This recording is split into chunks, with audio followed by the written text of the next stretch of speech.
Night had fallen over the dilapidated streets of the city's outskirts, where only the rustling wind through cracked leaves and the pale yellow glow of street lamps painting mossy rooftops could be heard. In a damp, crumbling house, Edgar sat leaning against a peeling window frame, his empty eyes staring into the distance. He drew a long breath, forcing himself to push away the haunting images of his past. His parents had divorced when he was only 8. The warm home and the laughter of a together family had become nothing more than scattered broken pieces. His mother left for a big city job, and his father, after taking his 4-year-old autistic brother Leo with him for a time, soon turned his back as well. From then on, Edgar carried the burdens of 2 lives on his shoulders, an autistic little brother and an empty home devoid of parental warmth. That night, Leo woke again, his intermittent sobs echoing through the quiet. Edgar sprang up and hurried into the next room. The faint beam of the wall-mounted flashlight fell on Leo's young face, eyes unable to focus, trembling lashes, and restless hands. Edgar sat on the edge of the bed and whispered gently, "Leo. It's me. Don't be afraid. Everything's all right." Helplessness flooded him every time his brother lost control. Edgar had learned to call a psychiatrist for advice on Leo's severe autism, therapy sessions, sensory exercises, and supportive medications. But these services were expensive. He was only 18, just graduated from high school, juggling pizza delivery at night, washing dishes at a cafe in the mornings, and driving a motorbike taxi in the evenings to scrape together enough money. Brother and brother stuck together through hurried boxed meals and half-hearted study sessions. Edgar refused to collapse, his brother relied on him more than anyone. Every bewildered glance Leo gave after a meltdown only steeled Edgar's resolve. He had to be strong, self-reliant, and never let his brother down. After lulling Leo back to sleep, Edgar returned to his own room. Slowly, he removed his worn, creased t-shirt and collapsed onto the rickety wooden bed. His heart raced, but he told himself he must not cry.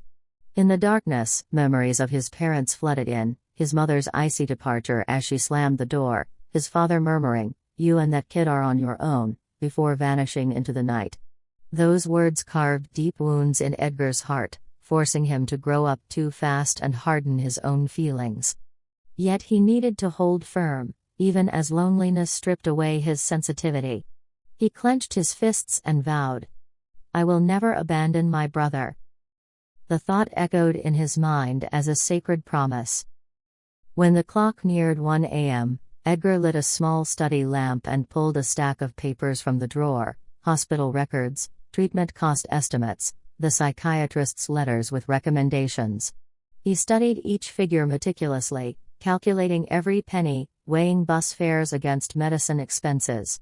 The dry numbers wore on him, but he could not stop. He thought of Lena, his only friend still in touch from his old life, who had often encouraged him, "Ed, you hold hope for both of you. Remember to save a little life for yourself, don't burn out." But Edgar had never listened. He believed the love for his brother must be absolute, leaving none for himself. Outside, a sudden downpour battered the tin roof, sounding like the world's furious scream. Edgar looked up, a new determination sparking in his eyes.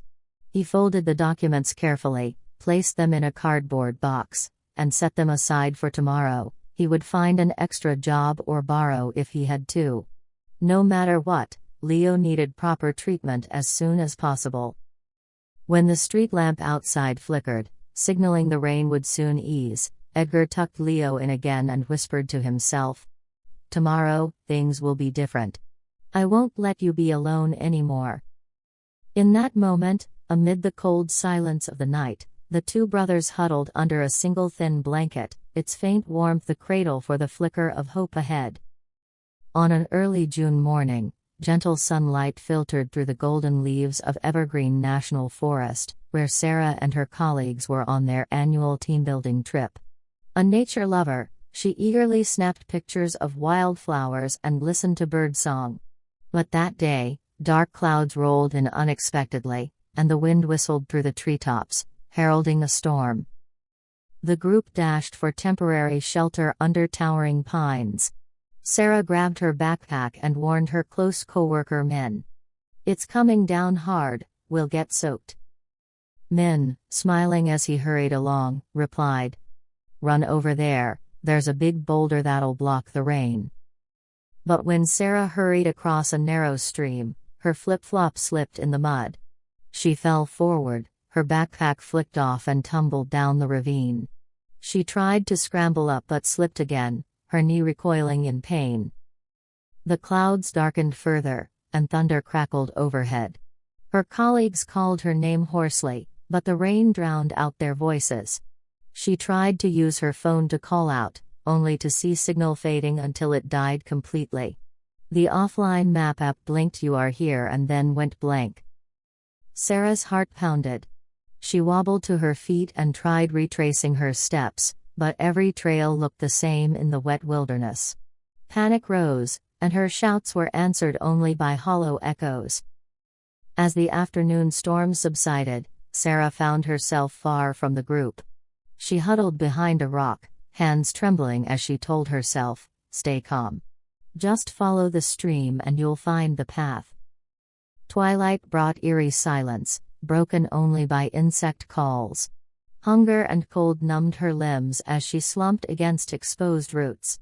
Under the pale sunset, she thought of her family in the city, a mother who read her bedtime stories, a father who walked her through the park.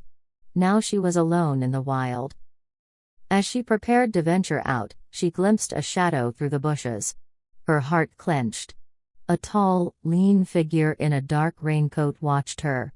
She stood, voice shaking. Please. I'm lost." The stranger didn't speak. He approached, hood low. In the dusk, his rugged face emerged. He bent down, helping her to her feet, and in a calm, warm voice said, "Follow me." Fear warred with exhaustion. She nodded and took his offered arm, following the dim pool of light from his flashlight. That single step changed Sarah's life and led her to Edgar, the cold man with a warm heart for one small child. In the dying light, their silhouettes vanished into the ancient forest. The beam of Edgar's flashlight cut through the damp foliage, guiding them along the narrow, winding trail. Edgar strode confidently, his tall silhouette stark against the decaying leaves. Sarah followed, her eyes still struggling to believe what had just happened. Raindrops clung to her hair, her face weary but lit by gratitude and curiosity. When they reached a shallow stream, the spot where Edgar had planned to collect water for Leo the next morning, he gently pressed a cleaned plastic flask into Sarah's hands. "Drink. You're dehydrated." Sarah accepted and took a careful sip of the cool water. The lingering morning dew on the dried grass blades seemed to seep into her bones, banishing her sense of isolation. She turned to study Edgar for the first time in the dim glow, his angular face, slightly thick eyebrows, straight nose, and lips pressed together as though holding back unspoken thoughts. "Thank you. What's your name?" Sarah asked hoarsely, voice strained from cold and exhaustion. Edgar did not answer at once. He only nodded and returned his gaze to the dark path ahead. "I'll take you back." They resumed their journey. The night lengthened, and each cold gust made Sarah shiver. Edgar set down his nylon bag and draped his oversized coat over her shoulders. Sarah hesitated. "Thank you. You're very kind." He only nodded again, eyes still fixed ahead. Silence fell, broken only by rustling leaves and the stream's distant murmur. After more than half an hour, a small wooden porch emerged, Edgar's makeshift shelter from a previous night when he'd come down the mountain for water. Through a curtain of climbing vines, the humble wooden cabin stood out in the darkness. He invited Sarah inside and brewed her a cup of hot lavender tea from his own clay pot. The gentle scent eased her hunger and chill. Sarah took in every simple detail, the rough-hewn wooden chairs, the threadbare bedspread, and a child's crayon drawing pinned to the wall, an illustration of a smiling boy, its awkward strokes clearly Leo's. A faint creak from within signaled Leo's appearance. The 5-year-old, hair tousled and gaze single-minded, hesitated when he saw Sarah. Then he gripped Edgar's leg and peered at her shyly. Sarah pressed a pillow onto her lap for him and smiled warmly. "Hello, Leo, brave boy. Are you okay?" Leo managed a small smile, eyes brightening for a moment before he bowed his head and tapped Sarah's hand. The innocent gesture tightened Sarah's throat. Even a stranger's comfort felt like a miracle to him. Edgar remained silent by the window, wind stirring his coat, arms folded. He watched Sarah soothe his brother with kindness and patience. For the first time in years, a faint tremor stirred in his heart, not just because she had saved them, but because she gave him something long lost, someone willing to share his burden. Sarah helped Leo to his feet and led him to a corner of the wooden floor. She reached into her backpack, pulled out a box of cookies, and placed a few pieces before him. Leo eagerly snatched them, chewing happily, his eyes fixed on Sarah like she was his hero. Sarah looked up at Edgar, her smile radiant. "I'll make sure Leo has enough cookies until morning." In that moment, Edgar realized an unspoken question formed within him. Why did this stranger care so deeply for Leo? He could not have imagined that Sarah would become the thread thawing his frozen heart. When the wall clock chimed past midnight, Sarah tucked Leo in and settled herself nearby, eyelids drooping. "I'll rest here for a bit. I won't disturb you." Edgar watched her silently before gently drawing the curtain over the doorway. "Sleep in that corner. Don't let the draft get you." Sarah offered a shy, grateful smile that softened his stern expression.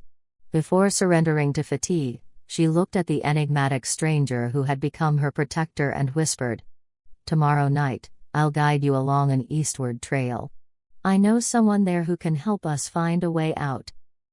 Edgar only nodded.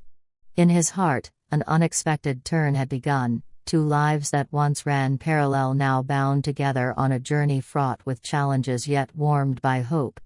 As the small lamp flickered out, the three silhouettes lay still in the loft, connected by an invisible thread of fate. At dawn's first light, Sarah woke in the cramped loft to find Leo already alert, eyes shining with curiosity. She sat up and whispered, "Good morning, Leo. Did you sleep well?" Leo nodded, eyes still glued to her. Sarah smiled and offered him a small cookie before placing a steaming cup of tea in front of him. Moments later, Edgar descended the narrow stairs, appearing weary but determined, his gaze scanning them both. "Did you rest? How is he doing?" Sarah asked quietly. Edgar exhaled and nodded. "Okay for now. I just worry Leo isn't used to these cookies." Sarah chuckled softly as she poured tea for Edgar. "He's a good eater. I'm sure he'll be fine. You should drink, too, there's much to do today." Edgar hesitated a second but then sat down and accepted the cup. He glanced around the small house, 2 cramped rooms, one serving as a bedroom and storage for clothes, books, and medical files, the other a living space with an old TV and a sagging sofa. Beneath the stairs lay a dim kitchen corner with chipped dishes and a worn gas stove. Noticing Sarah's curious look, Edgar explained quietly, "This house belonged to my parents. I can't afford rent anywhere else." Sarah shook her head, concern in her eyes. "It must be cold here, especially in the rain." I want to help you fix it up." Edgar frowned and withdrew. "No need. I'm used to it." In that moment, Sarah recognized the harsh world he lived in, solitude, the struggle to earn a living, and the weight of caring for his brother. She reached for his hand and squeezed it gently.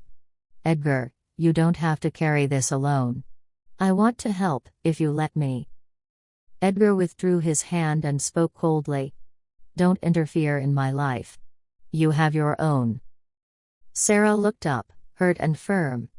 "You saved me in the forest, our meeting was fate. If you refuse help for Leo, I won't blame you, but don't push me away as if I never existed." Silence enveloped the room. Then Leo clung to Edgar's leg. Edgar knelt and brushed a tear from his cheek. I'm just afraid you'll suffer with us." Sarah's voice trembled as she replied, "No one suffers when doing good. Trust me." Edgar stood abruptly. "Please. Go home." Sarah nodded, forcing a smile. "May I stay one more day? I want to understand Leo better so I can help more effectively." Edgar turned away and climbed the stairs. Sarah watched his proud, lonely figure and vowed, "I will not abandon him or Leo. Even if he refuses, I'll find a way to help." Before leaving, she knelt and whispered to Leo, "If you need anything, call Sarah. I will always listen and help." Leo smiled and nodded. Sarah closed the door behind her, her heart racing. She knew she had stepped onto a challenging journey, to break through Edgar's walls and secure treatment for Leo. More importantly, she sensed a bond weaving together their 3 lives, brothers and a lost girl united by hope. When the door clicked shut, Edgar and Leo faced the silent room. Leo looked at his brother, eyes full of faith. "She won't leave us." Edgar adjusted his coat, drew a deep breath, and nodded. I know. And in that moment, the fractures in his heart began to echo their first responses. The brightly lit bus hurtled through the noisy streets of the big city, carrying Sarah and her heavy backpack stuffed with dossiers and business cards for pediatric neuropsychologists. She lifted her gaze to the university flag fluttering over the quad, nostalgia stirring in her chest at the thought of Edgar's makeshift wooden home in the forest. As soon as she stepped off at the final stop, Sarah checked her inbox. An email from Children's Hope Center. "Dr. Watts is ready to review Leo's files." A Zallo message from Lena. "I found St. Mary's Children's Hospital, they'll cover 50% of the fees." A missed call from Edgar. Her heart thumped. She'd been waiting for any word from him, but she steeled herself. He can't refuse this chance for Leo. A few hours later, in a quiet cafe near campus, Sarah spread the documents before Lena and Min and outlined her plan to secure travel and lodging grants. Children's Hope replies by next week. St. Mary needs proof of address. The Help for Kids charity in District 5 can back us. Lena nodded. "I'll call them first thing tomorrow." Min chimed in. "You should also prepare a short video of Leo, his current behavior, therapy methods. Hospitals respond better to that." Sarah smiled, eyes alight. "I'll get on it right away. We'll find the support we need." Mid-meeting, Sarah's phone buzzed with a Zallo message from Edgar. She opened it, breath-catching. "Thanks. I've seen it. But I'll handle it myself." Those curt words stung her, but rather than give up, she resolved. He hates pity. I must show him this isn't interference but sharing the burden. Over the next days, Sarah juggled appointments. Visiting Help for Kids for referral letters. Sending Leo's video and dossier to Dr. Watts and St. Mary. Applying to the Child Autism Foundation for an early intervention scholarship. Each night she drafted hopeful messages to Edgar. "Edgar, I've arranged Leo's exam for Friday. We've secured a 30% grant, just need your okay." But all she saw were ellipses on the chat screen. Still, Sarah refused to waver. He may resist, but he can't deny Leo hope. Then one afternoon, as she finished finalizing the thick dossier, her phone rang. Edgar calling. Heart pounding, she answered. His voice, rough and low. "Sarah. Leo's exam is with Dr. Watts on Friday. You set it up?" Sarah fought back tears of relief. "Yes. St. Mary has an opening. Just bring Leo's passport and insurance." Silence. Then, softer. I'll prepare." Her legs felt light. "Thank you. I'll meet you both at 8 a.m. She hung up, knowing the greatest barrier, Edgar's pride and fear, was beginning to melt under genuine care. Their journey to bring Leo into the light of proper treatment had truly begun. On Thursday afternoon, the day before Leo's appointment at St. Mary, Sarah hurried to the small office of the Help for Kids charity to collect the referral letter, then swung by the print shop to pick up the bound medical dossier. The city's skyline glinted under the slanted sun, but her heart fluttered with worry. Would Edgar really come with her tomorrow? She called him. "Edgar, tomorrow at 8 a.m. we'll meet at the main gate of the hospital. Remember your passport and insurance card." After a long pause, his voice exhaled over the line. "I'll be there. But don't make me smile at the doctor or say any thanks."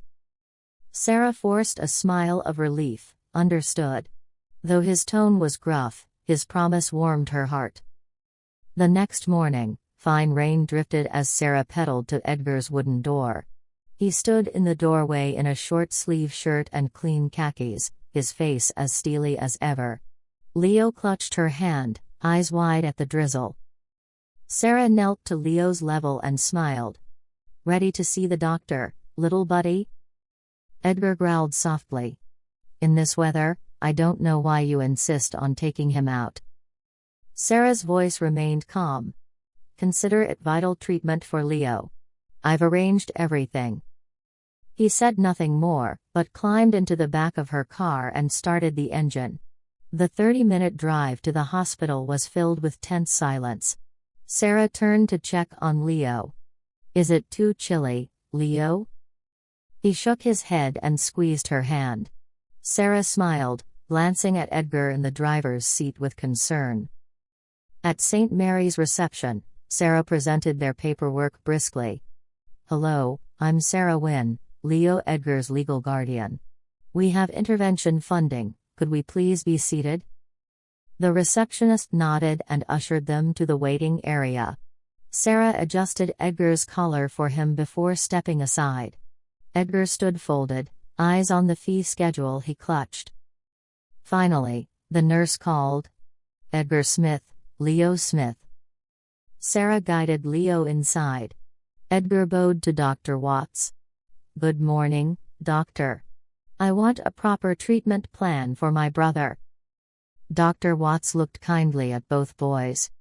"You've done so much already.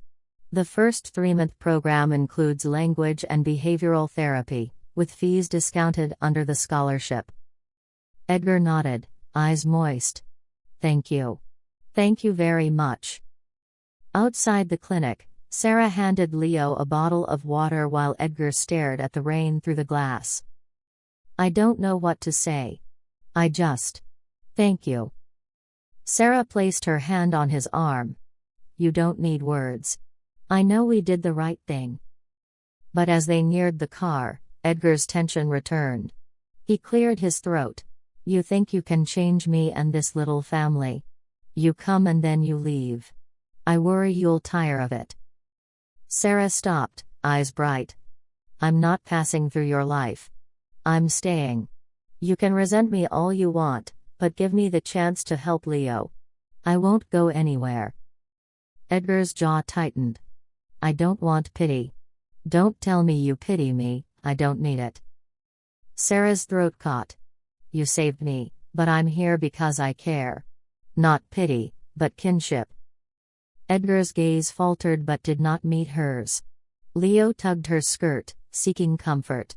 Sarah knelt to his level, whispering, "I'm staying, even if you push me away." On the drive home, Edgar drove in silence. Sarah and Leo sat quietly. Though the chill remained, a crack had formed in Edgar's defenses. She had vowed to stay, and he could not completely shut her out.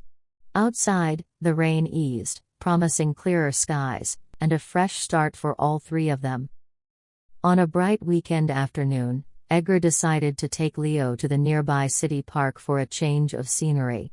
He bought Leo his favorite vanilla ice cream and walked hand in hand down the cobblestone path beside the lotus pond. Sunlight filtered through the Bodhi trees, casting dancing patterns on the grass. Leo skipped ahead, eyes on the ducks gliding in the water. Edgar smiled, gently reminding him. Slow down, Leo. Don't wander too far. Leo nodded, but a rustling leaf caught his attention and he slipped into a thicket. When Edgar turned away for a moment to tuck Leo's cap into his pocket, the boy vanished. Edgar's heart froze. He dashed toward the shrubs, calling out, Leo. Leo, where are you? There was no reply. His ice cream cone lay broken on the stone railing. Edgar's chest tightened as he fumbled for his phone and activated the flashlight, sweeping the bushes. The wind rustled the leaves like a mocking chorus. Fighting panic, he asked passersby, have you seen a little boy with curly hair wearing blue? No one had. Every path looked the same, only the old woman fishing by the pond, a group playing volleyball, and a few street vendors. Edgar took a steadying breath and called Sarah. Sarah, Leo is missing from the Central Park. I can't find him. Seconds later, her frantic voice answered. I'm on my way. Stay where you are. Before he could reply, a sudden drizzle began. Edgar stomped through puddles, flashlight bobbing on and off, calling his brother's name. Moments later, the engine roar of Sarah's car cut through the drizzle as she skidded to the park entrance. She grabbed her umbrella and sprinted toward Edgar. There you are. Are you okay? She shouted. He grasped her arm and pulled her into the foliage. Together they called, Leo. Leo, we're here. The rain intensified, drumming on the leaves and drowning out their voices. Sarah slipped through a narrow gap and spotted a small figure huddled by some wildflowers. Leo! She cried, rushing to his side. Leo stood shivering, tears stained his cheeks, clutching the shattered cone. Sarah held out her hand. There you are, sweetheart. Leo stumbled on the wet roots. Sarah moved to support him but caught her foot on a hidden root and fell backward. Time seemed to slow as she hit her shoulder on a branch and crashed into a puddle, blood mixing with rainwater. Edgar's heart lurched at her cry. He scooped her into his arms, frantic. Sarah. Are you hurt? Please talk to me. The sky wept around them. Through blurred vision, Sarah managed a weak smile and whispered. I'm fine. Just painful. Edgar pressed her close, sheltering her from the storm as Leo clung to his leg. In that wild moment, he realized Sarah was more than a friend, she was their guardian angel. As the rain poured, Edgar finally allowed himself to break down and be held. Though the rain had eased by late afternoon, Sarah was rushed by ambulance to St. Mary's Emergency Department. The fluorescent lights hummed over the gleaming tile floor. Her shoulder and hip were bandaged roughly, and dried blood stained her hair. Edgar stood by the door clutching a crumpled blanket, eyes red and haunted. A doctor approached and whispered to the nurse. She'll need 3 stitches on her shoulder, a thorough cleansing of the hip scrape, and observation for 24 hours. Edgar burst into the room the moment Sarah opened her eyes. Are you in pain? I'm so sorry. He blurted. Sarah forced a small smile, voice hoarse. It's okay. I was only worried about Leo. Edgar immediately phoned down the hall for an update on Leo. While waiting, he knelt by her side, brushing damp strands of hair from her face, his eyes brimming with unspoken tenderness. Sarah watched him, her heart stirring. For the first time, she saw Edgar not as a frozen fortress but as a vulnerable young man. Soon a nurse rolled in Leo, who crawled onto the bed opposite Sarah. The room suddenly felt warmer. Leo looked up and nestled against Edgar. Sarah leaned over, placing a gentle hand on Leo's back. You did great, sweetie. Edgar then turned to Sarah, eyes glistening. Are you sure you're okay? Sarah nodded faintly. I trust you. I know you always put Leo first. And I'm honored to help. A hush fell over the room, broken only by the steady beep of the monitor. Edgar released a breath, set aside his pride, and took Sarah's hand, squeezing gently. Sarah closed her eyes, comforted. "Don't keep me at arm's length anymore. You've already given me this family." Edgar said nothing, but he laid his head on her shoulder and softened. In that silence, the icy wall around his heart cracked at last. At dawn the next morning, Edgar arrived before sunrise to sit by Sarah's bedside. Leo had been taken to his first trial therapy session, and Sarah's dressings were fresh after overnight care. Edgar placed a glass of fruit juice on her bedside table. "Have you eaten any of your porridge?" he asked softly. Sarah lifted the spoon Sarah had brought. "I'm okay. Thank you for the warm food." Edgar cleared his throat and traced a finger along her healing scar. "I'm sorry I didn't protect you. I should have." Sarah placed her hand over his. "You did everything you could.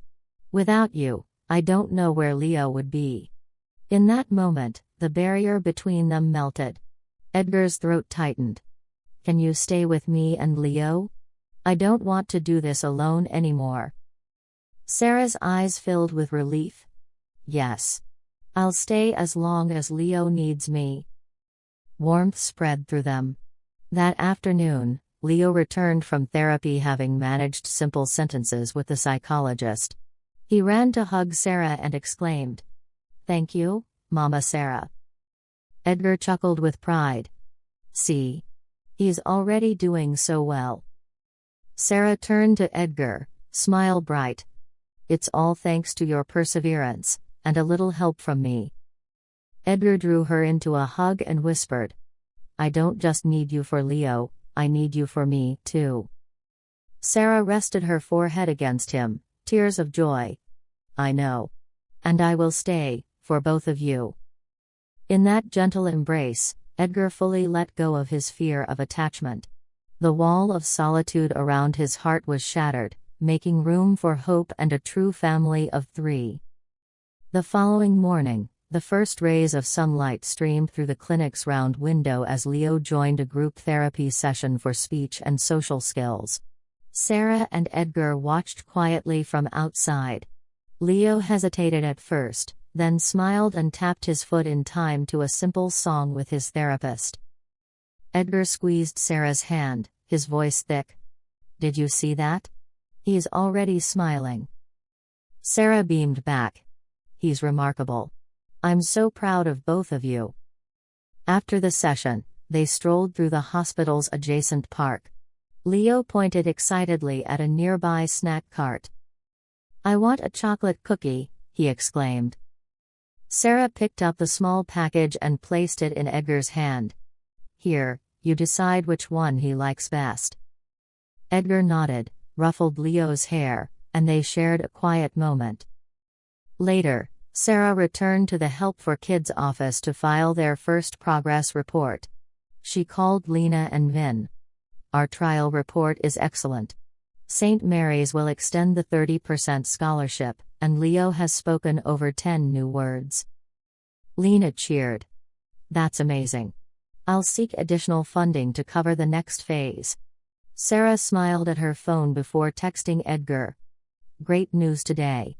Come home for dinner, and we'll prepare next month's paperwork together." This time, Edgar replied promptly, "I'm on my way. Thanks."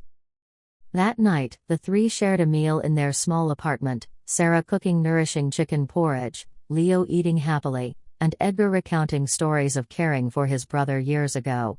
Sarah listened, occasionally stroking Leo's hair, then looked at Edgar. "You've sacrificed so much. Let me share the load." Edgar's gaze warmed. "Thank you, Sarah. You've brought new hope to our lives." Under the soft glow of the kitchen light, they planned Leo's intensive phase with determination and joy.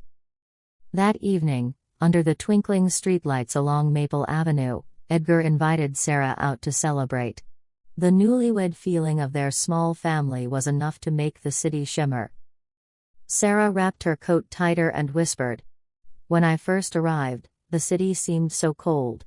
But with you, everything feels warm. Edgar smiled for the first time in weeks. You gave me a home and brought light to Leo's life. I'm grateful. They wandered past a food stall with fragrant bread. Leo, now asleep in his stroller, stirred and mumbled. Sarah placed a pack of orange-flavored cookies on a bench.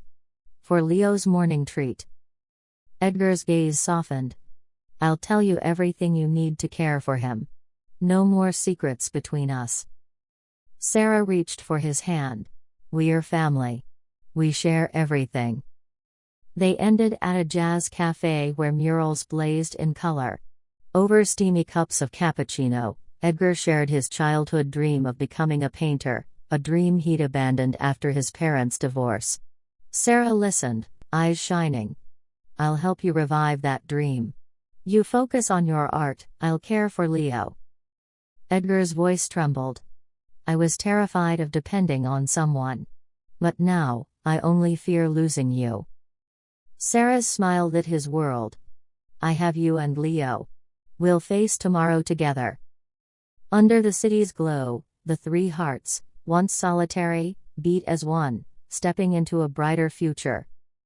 The next weekend, golden sunlight covered the benches of Riverside Park, perfect for a family picnic. Sarah had packed a basket, cold-cut sandwiches, fresh fruit, yogurt, and Leo's favorite cookies. Edgar thoughtfully spread a blanket on the grass. Leo scampered over, cheeks rosy with crumbs. Sarah placed him on her lap and smiled. Look at that grin, he's so happy today. Edgar placed a box of celebratory cupcakes down. I want to mark his 10th therapy session. We deserve a special day. Sarah's eyes sparkled. I'm honored to share it with both of you. As they ate, Leo's small voice piped up. Mommy Sarah, this yogurt tastes amazing. Sarah tousled his hair. That's because you've worked so hard. I'm proud of you. Edgar reached out to hold Sarah's hand. Thank you for everything. When I thought I'd never open my heart again, you showed me the way. Sarah squeezed his hand. I came for Leo, but I stayed for you. You're my family. Edgar gazed at her, then knelt beside the blanket. Would you move in with us forever? I've found an apartment near the school and the clinic. There's room for all three of us. Sarah's eyes filled with tears of joy. I'd love that. Leo bounced up and down. I get my own room? Yay. Edgar laughed and tousled Leo's hair. Of course. It's our home. Hand in hand, the little family walked along the river bank as dusk painted the sky. In that moment, destiny had delivered them the happiness they'd fought so hard to earn. Monday morning dawned gently over their new apartment by the hospital. The space had become a real home, Leo's corner with coloring books and an alphabet chart, Sarah's desk piled with help for kids' files, a loft bed above where Edgar and Sarah dressed for the day. Edgar poured Sarah a cup of coffee before heading to the small stove to make cheese and vegetable omelette. The aroma filled the kitchen. Leo burst in, eyes bright. Breakfast first, then I'm off to school. Edgar scooped a portion onto Leo's plate. Eat up, champ. This weekend, birthday cake for your milestone. Sarah sipped her coffee, smiling wryly.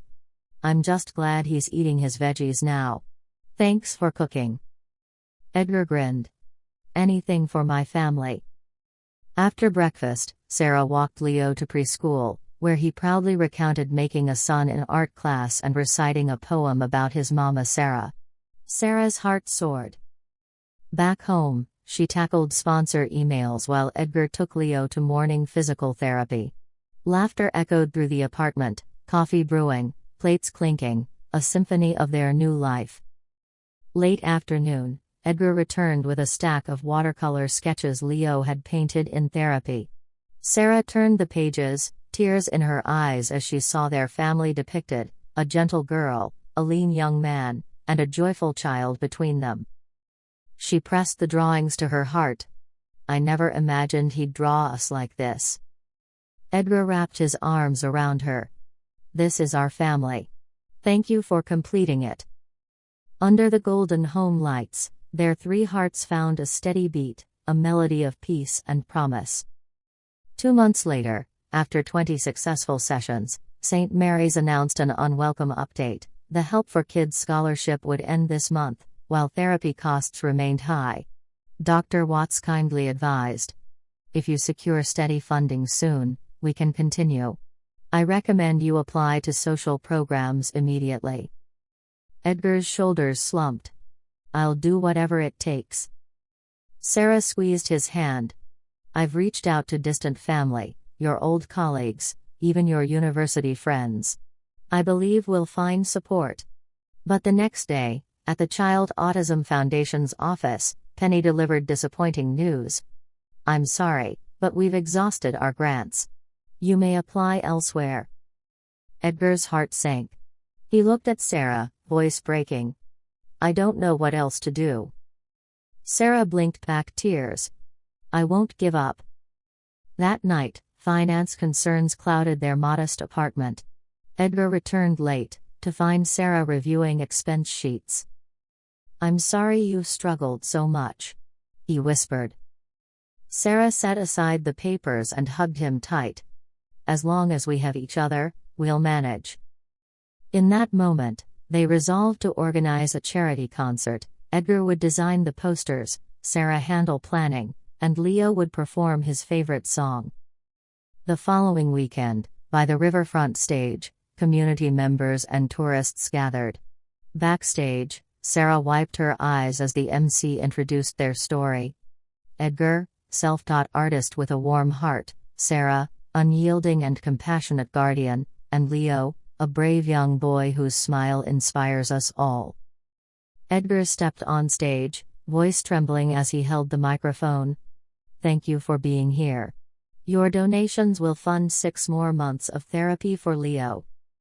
The crowd erupted in applause. Sarah spotted tears on Edgar's cheeks, and Leo's bright grin validated their hope, proving that love and faith can rally an entire community. Half a year later, Leo had blossomed, addressing Sarah and Edgar by name, greeting friends, and dressing himself each morning. At the end of his 1-year program, Dr. Watts beamed. "Leo's progress is outstanding. We can reduce session frequency, and he will maintain well." To celebrate, they hosted a small graduation ceremony at the same riverside stage. Friends, colleagues, and donors gathered to congratulate them. Sarah wore a light floral dress, Edgar donned a navy vest and tie, Leo waved his diploma proudly. Edgar took Sarah's hand and addressed the crowd. "Thank you, Sarah, for giving me and Leo a new life. Without you, none of this would be possible." Sarah smiled tenderly. "You are my family. We built this miracle together." Leo darted between them, holding up his certificate. "Mom and Dad, I love you both." Cheers and blessings filled the air. Under the warm evening lights, 3 hearts once broken were now whole, united forever by love, sacrifice, and endless hope. The frozen walls around Edgar's heart had melted, replaced by a home brimming with joy. Their story closed its pages here, only to begin a radiant new chapter together.